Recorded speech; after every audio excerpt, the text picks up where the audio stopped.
Olá, alternativos! Hoje o D na Copa vai destacar um Mundial que está fazendo 20 anos, a Copa do Mundo de 1998. A gente vai contar muita coisa, relembrar histórias, até porque a gente tem uma idade considerável que já dá para lembrar disso, mas isso tudo só depois da vinheta.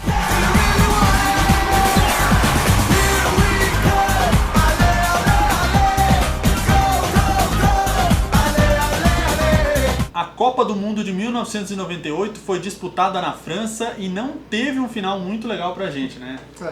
O Brasil chegou na final contra os anfitriões e perdeu naquele jogo que foi uma tensão pra todos nós e gols sem parar de Zidane. E a gente vai falar muito sobre isso. Isso só mostra como essa Copa é gigante, né? Porque apesar de a gente ter essa lembrança tão ruim, né, da Copa, na verdade ela tem muitas outras coisas boas, então faz a gente ter vontade de realmente destacar aqui, mostrar que a gente tem saudade dela. Algumas das curiosidades dessa Copa foram uma Copa de primeiras vezes, né? Assim, foi a primeira vez que teve o gol de ouro, né? Muita gente ainda relembra e pede o gol de ouro, eu acho...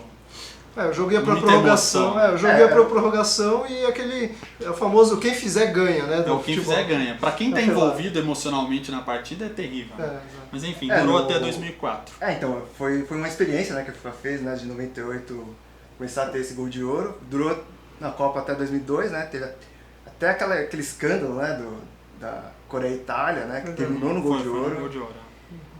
Mas aí depois eles encanaram, eles acharam que não era uma boa ideia o gol de ouro e voltou o esquema tradicional, né? 30 minutos, né? 15 cada 15 minutos e depois pênaltis, né?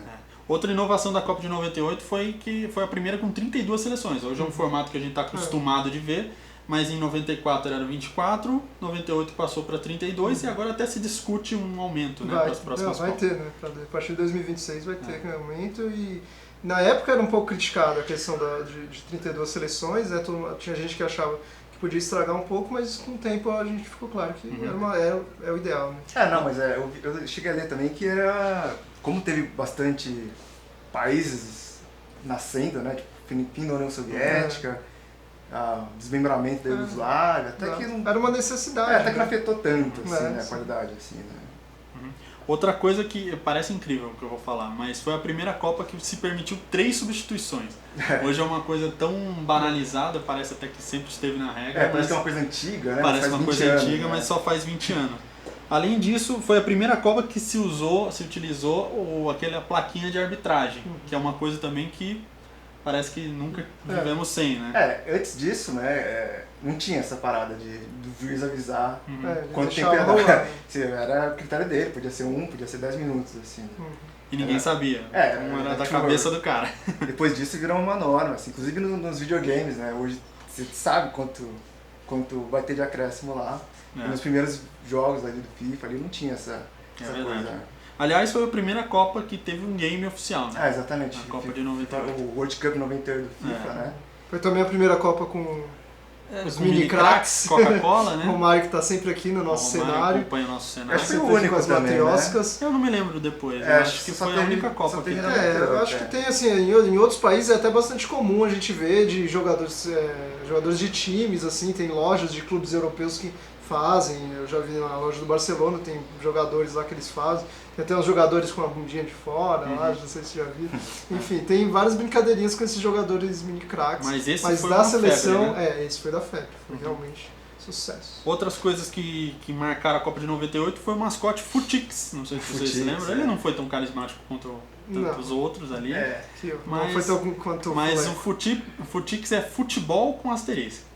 Se você for ver, assim, Se você pensar no fuleco, até que vocês... Tá um nome bacana, Futix. Né? Não, mas se a gente colocar as imagens, vai ver que ele tem umas cores meio parecidas com pica-pau, assim, né? Azul, com uma cabeça vermelha, assim, né? Era legal, tinha um carisma. Interessante, Não é dos piores. Também não, eu também acho que não. Na Copa de 98, Lothar Matthäus tornou-se recordista de disputar a Copa, 5 Copas do Mundo. Usando essa camisa que você... Inclusive essa daqui, esse exemplar aqui do frango. E é interessante também, o Buffon, né, ele estava nessa Copa também, e se ele tivesse jogado em 2018, né, se a Itália tivesse classificado, ele seria o maior recordista, ele teria 6 Copas. Né? Pois é, seria legal, hein? Infelizmente não deu, né? A Copa de 1998 foi a mais goleadora, digamos assim, números de gols marcados 1,71 e a média de 2,7 por partida. Ela empata com a Copa de 2014. Exato. É um fato curioso também. É muito bom, né? Porque mostra realmente como os jogos foram bons, né? Jogos muito bons, emocionantes. A gente vai relembrar daqui a pouco. Outros fatos relevantes. Parreira era o técnico da Arábia Saudita e foi demitido. Durante a Copa. Durante a Copa, esse que é o fato. E o Bora Milutinovic, o bósnio, sérvio, acho que é bósnio, que disputou tantas Copas por tantas seleções, comandou tantas seleções por tantas Copas, estava na sua 4ª Copa seguida. No caso, dirigindo a Nigéria. Impressionante Nigéria, né? Tirou a Espanha da Copa. A minha Espanha. Pois é, a sua Espanha.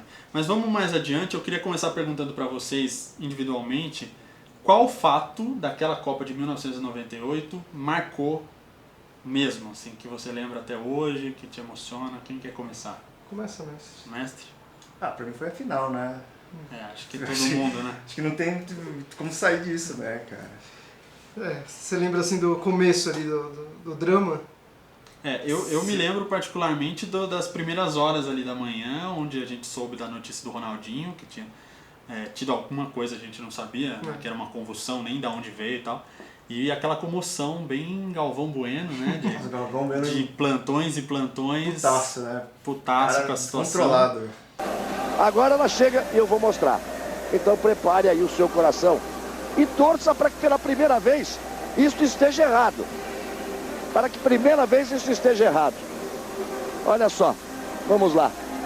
O Brasil vai ter Tafarel, vai ter Cafu, vai ter Júnior Baiano, vai ter Aldair, vai ter Roberto Carlos, vai ter Dunga, vai ter César Sampaio, vai ter Leonardo, que eu acho aqui embaixo com a número 18, vai ter Rivaldo com a número 10, vai ter Bebeto com a número 20, e aqui está, vai ter Edmundo com a número 21. Ronaldinho está fora da decisão de Brasil e França. Eu continuo bastante confiante e com a certeza de que o Brasil vai fazer um grande jogo e vai dedicar essa vitória, inclusive, ao Ronaldinho, se realmente ele não puder jogar. Não tem o papel aqui ainda não, mas está chegando a informação lá de baixo que o Ronaldinho vai jogar. Será que isso já é guerra de francês? Logo no início do jogo, já manda a escalação errada, já manda aqui assinado por todo mundo de direito. E agora, passado o susto, vamos lá, vou mostrar aqui, agora vou mostrar o que chegou. Aqui, olha aqui, ó, Tafarel, Cafu, Júnior Baiano, Aldair, Roberto Carlos, Dunga, César Sampaio, Leonardo, Rivaldo, Bebeto e Ronaldo com a número 9, tá aí, até marquei sobre ele, tá aqui a confirmação do Ronaldinho jogando. Tudo não passou ou de um terrível engano ou de uma brincadeira de mau gosto de alguém aqui do staff francês que é responsável por soltar isso. De qualquer forma, a seleção francesa está aí em campo fazendo o aquecimento. Falcão, por que será que a seleção brasileira não está em campo fazendo o aquecimento, já que você não tem mais que falar da história de Ronaldo e de Edmundo? O Ronaldinho vai jogar, quem sabe vai fazer os gols que o levem ainda para artilheiro dessa Copa do Mundo.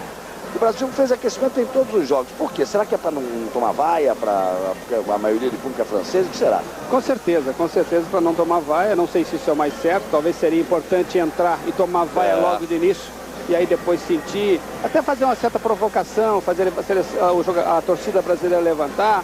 Enfim, eu acho que o ideal era aquecer dentro do campo, para já mostrar que não tem medo e que vai com tudo. Mas eu acho que é uma estratégia do Zagallo, junto com o Paulo Paixão, os jogadores devem ter pedido isso. E o mais importante é que tem uma integração nessa definição de não vir para o estádio. E ele querendo, né, comandando as transmissões, querendo saber quem entrava, e entraria o Edmundo, depois não entraria mais, e aí acabou que a gente ficou sabendo um pouco antes ali, na entrada dos times, que o Ronaldo ia estar em campo.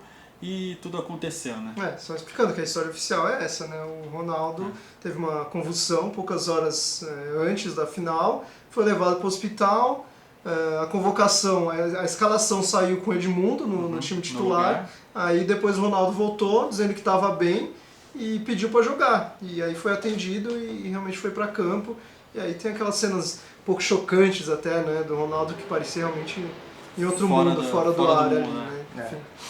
Mas isso a gente só descobriu o problema depois. E bom, respondendo sua pergunta, pra mim o que ficou muito marcante é que foi o primeiro jogo que eu chorei por futebol. Olha só, chorei, quantos anos? Tinha 10 aninhos. Chorei poucas vezes por futebol. E essa foi a primeira vez, realmente eu lembro do drama ali depois do resultado final. Mas acho que foi a primeira vez também que a nossa geração tem uma decepção tão grande assim. Então, por isso. Porque a gente começou a ver em 94, mais ou menos, né? Mas nem tinha muita idade ali também pra... mais ou menos. Mas é que o 98 era um time bom, né? Tava na final e jogou aquele jogo lá. Enfim. E a expectativa era muito grande, né? Era uma coisa, realmente, o Brasil... O time tava jogando bem, o time era muito forte, né? A gente vai passar os nomes agora. Pode falar aí dos nomes, porque o time era muito bom, era muita qualidade, vinha de um título, ia pegar uma seleção que nunca tinha sido campeã, então a expectativa total era de favoritismo absoluto do Brasil. A gente, no fundo, tinha certeza que o Brasil ia ser campeão. A seleção brasileira foi, aquele ano, na Copa do Mundo, com Tafarel, goleiro, Cafu, lateral direito, tantas Copas jogadas, Júnior Baiano, que quem é um pouco mais velho vai lembrar bem, zagueiro, Aldair, também zagueiro, César Sampaio, volante. Pois é, Roberto Carlos, lateral esquerdo, também muito conhecido de tantas Copas, Giovani, meia, né? Que era do Santos, né? Giovani do Santos. No Barcelona. Não teve tanta chance nessa Copa, mas era um jogadorzaço também. Tava no elenco. Dunga, o volante, que também protagonizou grandes momentos ou não de Brasil em Copas do Mundo. É engraçado que é um jogador assim que ficou meio estigmatizado, né, por um futebol assim meio durão assim, mas ele era um bom jogador, muito bom jogador, era titular nessa seleção também. Ronaldo, atacante, né? Ronaldinho na época ali, ainda chamava Ronaldinho. Rivaldo, também grande craque. Emerson, volante. Carlos Germano, goleiro, que na época jogava no Vasco. Zé Carlos, lateral direito, que é bem curioso também. Esse cara é muito estranho, porque a história do Zé Carlos é que ele fez um bom Paulistão, né? Ele foi campeão com o São Paulo em 98. Você destacou na Matonense, né? Uma história assim, e depois ele sumiu. Assim, uma ascensão rápida, e também foi pra Copa e depois se não nada fosse mais. Isso, acho que ninguém ia lembrar. Ninguém ia lembrar. Alguém ia estar citando em um vídeo na internet. O Gonçalves, zagueiro. André Cruz, zagueiro. Zé Roberto, lateral esquerdo. Doriva, volante. Zé Roberto, que jogou até ano passado pelo Palmeiras. Tava aí em 98. Devia ter 30 anos, né? Jovem, garoto. Leonardo, meia e lateral esquerdo. Denilson Show, né? Tava surgindo também. Tava surgindo, hoje comentarista. Bebeto, atacante. Bom jogador. Edmundo, que quase entrou no lugar do Ronaldo na final. Exato. E Dida, o goleiro. Esses são os convocados que estiveram na Copa do Mundo pelo Brasil. Acho que outro fato memorável dessa Copa foram alguns cortes, né, que ocorreram, especialmente o do Romário, né, que tinha toda uma expectativa. O que só mostra como essa geração era forte, né, porque a gente viu aí uma seleção forte, uma convocação forte, e ainda teve gente muito boa que ficou de fora. Né? O Flávio Conceição, né, foi cortado, o volante que era do La Coruña na época, que entrou o Zé Carlos. Que entrou o Zé Carlos, né. O Márcio Santos, zagueiro do São Paulo, saiu para entrar do André Cruz, que jogava no Milan. E o Romário, que saiu, que era atacante do Flamengo, entrou o Emerson do Grêmio no lugar dele. E teve um drama que foi do Juninho Paulista. Que não foi convocado, o Juninho Paulista foi tanto antes da convocação, mas era um jogador meio que contado como certo para a Copa de 98 e estava jogando muito no Middlesbrough, na Inglaterra, e acabou se contundindo, uma contusão bem feia ali numa entrada do Salgado, e ele não foi para a Copa. Já passando para um próximo tópico, vou perguntar para cada um de vocês qual foi para vocês o melhor jogo do Brasil naquela Copa. Se quiser, eu passo uma listinha rápida. Passa pode ser. O Brasil estreou contra a Escócia, 2-1. Venceu o Marrocos. Lembrando que nessa época o campeão fazia o primeiro jogo, né? Exatamente. Abria a Copa. Verdade, o Brasil contra a Escócia foi o primeiro jogo. Foi o primeiro jogo, Brasil 2, Escócia 1. Em seguida, o Brasil pegou o Marrocos, 3-0. Depois perdeu para a Noruega, 2-1. E aí, já na fase final, venceu o Chile por 4-1. 3-2 na Dinamarca e nos pênaltis derrotou a Holanda depois de 1-1 no tempo normal. Depois veio 3-0 a final para a França. Bom, qual o jogo mais marcante? Para mim, o melhor jogo, né? O marcante, como a gente falou, foi a final. Né? Mas o melhor jogo, assim, não só do Brasil, mas o jogo mais emocionante, eu diria, foi contra a Dinamarca, né? A Dinamarca, 3-2. Uma seleção realmente tem uma certa tendência a surpreender de vez em quando, né? E naquele ano tinha um time bom, chegou a abrir o placar, né? E tomou 2-1, empatou 2-2 e o Rivaldo decidiu o jogo. Foi uma partida realmente agitada, emocionante. O Brasil tomou um sufoco ali até o final, mas no final realmente conseguiu segurar essa vitória e se classificar. Tinha os irmãos Laudrup, né, que estavam no auge naquela época, né? Exato. Tem a comemoração clássica dele, né, onde ele fez um dos gols aí contra o Brasil, aquela deitadinha no campo, enfim. Era uma seleção bem carismática e bem interessante. Você? Escolhi a Holanda, né, do Brasil e Holanda semifinal, né? Jogão também. Foi um jogaço, assim. Se você pegar os melhores momentos, assim, cara, é tipo uns 15 minutos de jogadas, assim. O ataque da Holanda era muito bom ali, muito bom. Aí ficou de ataque de lado a lado. E aí pênaltis, né? Emocionante. Tem a Tafarel ali crescendo ali, né?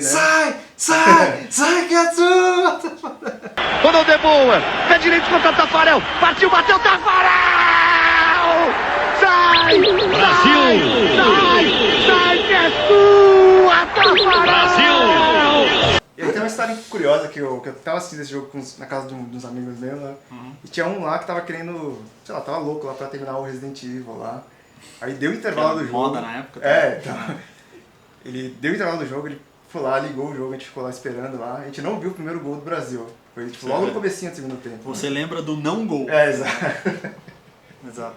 E só dos rojões, assim, tipo, estourando assim, a gente trocando lá o canal lá. Bom, enfim, uma história marcante, né? Mesmo aconteceu, né? Já negativamente, digamos assim. Já botando na sequência aí, queria que vocês lembrassem jogos marcantes que não do Brasil. Tem algum jogo que você lembra? Eu lembro muito de Estados Unidos e Irã. Eu até já citei aqui em algum outro vídeo que a gente fez. Um jogo muito interessante para os Estados Unidos. Exato. Porque aí mostra como o futebol vai além do futebol, vai além do futebol das 4 linhas ali. Porque Estados Unidos e Irã estavam em guerra na época, e aí fizeram essa partida e em vez de repente mostrar ali hostilidades, eles entraram juntos, com flores, fizeram uma cerimônia bem legal ali para proclamar um pouco de paz, né, no meio da Copa do Mundo e realmente se enfrentaram num clima razoável, né? O clima foi legal no jogo.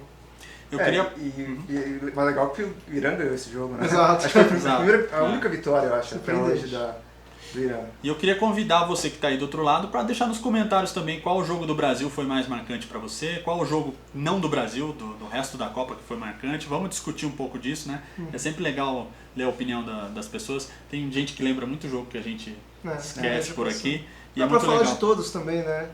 Não dá pra falar de todos. Tem gente que cobra, mas pô, se a gente fosse falar de todos... O vídeo ia passar de meia hora. Enfim, vamos pular mais um capítulo para falar dos estreantes. Foi uma Copa bem interessante para estreantes, né? A gente teve Croácia, Japão, Jamaica e África do Sul. África do Sul. Eu lembro muito da seleção da Jamaica aí, que era treinada pelo René Simões. Sim, outro fato relevante da Copa. René Simões, Estamos criando um monstro.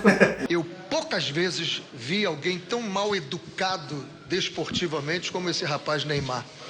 Eu trabalhei muito com jovens, a minha vida toda venho acompanhando. Eu acho que está na hora de alguém educar esse rapaz ou nós vamos criar um monstro. Nós estamos criando um monstro no futebol brasileiro. Da seleção feminina, enfim, de tantas outras. A carreira é interessante. Exato. E ele treinava ali a seleção da Jamaica, que era chamada de Reggae Boys. E realmente fez uma Copa interessante, conseguiu uma vitória, né, se não me engano. Contra o Japão. Contra o Japão, exatamente, contra o Japão. E realmente foi um time bem carismático ali. Depois nunca mais a Jamaica conseguiu se classificar para a Copa. Já fez até algumas participações interessantes em Copa Ouro e tal, já jogou Copa América, enfim. Mas realmente aquela participação na Copa é inesquecível. Acho que vale destacar também a Croácia, né? A estreia da Croácia. Entrou no grupo de estreantes, inclusive, que era Croácia, Japão, Jamaica e Argentina. A estreante mais marcante, acho que da história das Copas. E foi superando todas as desconfianças e chegou à semifinal, né? Chegou à semifinal. Com um artilheiro, fez o artilheiro. Legal, Nova Sul, cara. Lembrando que a Croácia, na verdade, era da República da... o futebol... Então já tinha uma tradição de futebol, né? Acho que o Sucre chegou a jogar pela Quem entendia bem de futebol na época realmente disse que a seleção da Croácia já era bem avaliada, já poderia ser considerada. Mas, claro, era uma seleção estreante, né? Então era um país que estava se estruturando ainda, né? E foi de forma consistente até lá, né? Sim. A gente realmente achou que poderia, terminou em terceiro lugar. Né? Inclusive, eliminou a Alemanha num jogo, assim, tipo, 3-0, assim, tipo, deu um baile na Alemanha, assim. O curioso também do Japão, né? Japão, entre os estreantes. A gente tinha falado disso aí, né? Acho que no outro vídeo, que em 94 ficou muito perto, assim, da classificação do Japão. Aí em 98 finalmente conseguiu, né? Mas, embora o time não tivesse Kazuo, né? Que era o grande nome, né, do Japão, ele tinha o Nakata, né? Que ficou famoso aí. E o brasileiro Wagner Lopes, né? Wagner Lopes, hoje é treinador. Que treinou o Paraná faz pouco tempo. Exatamente, Enfim, mas não foi muito longe também, perdeu todos os jogos. O futebol no Japão estava sendo fundado ali na época, né? Começo de 90, muito novidade ainda, né? Tava começando a crescer ainda. Depois se consolidou como o melhor da Ásia, né? E passando agora mais pro final do vídeo, né? Pra gente já encerrar. Tem a África do Sul também, né? Não sei se... Quer falar da África do Sul? O lance da África do Sul, que ela nunca participou, é por causa da apartheid, né? Por causa da apartheid, ela ficou muito tempo fora das competições, né? Não jogou Copa da África, nada. E aí acho que em 92 a FIFA, tipo, trouxe ela de volta, né? Virou membro de novo da FIFA. E aí em 98 conseguiu se classificar pra Copa, né? Não fez uma campanha muito boa, né? Também foi meio a passeio ali, né? Mas é legal, né? É sempre legal ter uns times assim, né? E passando um capítulo à frente, eu queria inclusive convidar quem tá aí do outro lado para também responder essa pergunta que eu vou fazer para vocês dois. Pensando justamente na queda do Brasil lá na final, de quem teria sido a culpa para a derrota na final da França? Pergunta capciosa, hein? Complicado. Para se comprometer, tem que se comprometer. Eu em casa, né? Eu sempre analisei essa tristeza toda que eu senti na Copa na ótica do Zagallo, assim. Eu acho que a grande responsabilidade foi do Zagallo. Talvez não a decisão tenha sido dele, mas a culpa, por uma questão de responsabilidade, foi dele por não ter colocado o Edmundo, não ter bancado o Edmundo no time. O Edmundo tinha feito uma temporada brilhante, tinha jogado muita bola pelo Vasco em 97, estava muito bem, poderia ter substituído o Ronaldo ali tranquilamente. O time entraria com confiança com ele, sabe? Era um jogador consagrado. Até sabendo que o Ronaldo jogou depois, naquela leseira que ele tava... Sim. Exato, também tem isso, né? A gente tá falando hoje, no futuro, né? Mas é complicado, você imagina no vestiário o Ronaldo chegando pra você falando, eu tô bem, deixa eu jogar. Ali, né? Exato. Era o melhor do mundo. Não é uma decisão fácil e pelo que contam de bastidores, várias pessoas participaram da decisão, né? Não foi só o Zagallo, Ricardo Teixeira, diretores e tal. Com certeza teve uma indefinição muito grande ali. E aí resolveram colocar o Ronaldo. Mas eu acho que, no fim das contas, quem fica com a responsabilidade pela escalação é o Zagallo. E eu acredito que se o Edmundo tivesse entrado, a história do jogo poderia ter sido diferente ali. Porque realmente ele estava jogando muita bola. Você tem algum culpado? Não, seria isso mesmo, né? A escalação, mas, se a gente for pensar também, a França é um baita time, né? Não dá pra ignorar o adversário, né? Que então, não era Zidane, nada mais, nada menos do que a França em casa, né? O Zidane acho que não tinha marcado nenhum gol ainda, mas ele era um cara importante no time e tal. Jogava muita bola. O Barthez, né? O goleiro, ele também estava muito bem naquele jogo, naquela Copa e tal. Então, assim, podia ter perdido sem o Ronaldo. Muito teria. Mas tudo bem. O ser não existe no futebol, mas a gente pode reconhecer esses méritos, né? O mérito da França existe. Era um time bom, realmente, né? Então merece também ser lembrado como e podemos classificar como culpado, já que sua pergunta é o culpado, classificar o Zidane como culpado. Né? E você, o que acha aí do outro lado? Deixa um comentário pra gente aí. Bom, esse foi o D na Copa sobre a Copa do Mundo de 1998. A gente contou várias histórias, lembrou vários personagens e queria convidar você também para deixar o comentário. Coloca aí qual foi o jogo mais marcante, Qual o jogo do Brasil mais marcante? Quem foi o culpado pela derrota? Coloca tudo aí que a gente gosta de ler, a gente interage também. Se você sente saudade da Copa de 98, compartilha, né? Manda pra todo mundo. Se você tem mais de 25 anos provavelmente lembra, se você tem ou mais... não. Ou não também, de repente, hoje em dia os vídeos da internet estão aí pra isso. Exato. Então, se você gostou, dá o joinha, compartilha com os amigos, leva essa história adiante. Comenta sobre o meu gorrinho hoje também, Pode que eu comentar, tô inaugurando ó, meu gorrinho aqui, feito pela minha noiva. Tem até esse... Inaugurando esse meu estilo. Vamos ver se cola. Deixa aí no comentário também. Bom, e é isso, em breve a gente volta com outro D na Copa. Até lá. Tchau, Até tchau. a próxima. Falou, até. A gente esqueceu de falar dos destaques alternativos e tem 20 segundos para falar. Para vocês, quem foram os destaques alternativos daquela Copa? Eu lembro do marroquino que jogou contra o Brasil, o Mustafa Hadji, tava no auge ali, um jogador Bom nome, bom nome. Lá do Paraguai, né, que tinha o Gamarra, né, o Ayala, tinha o Arce também, que era um bom jogador, né. No Chile tinha Salas Salas Zamorano. Zamorano, acabou.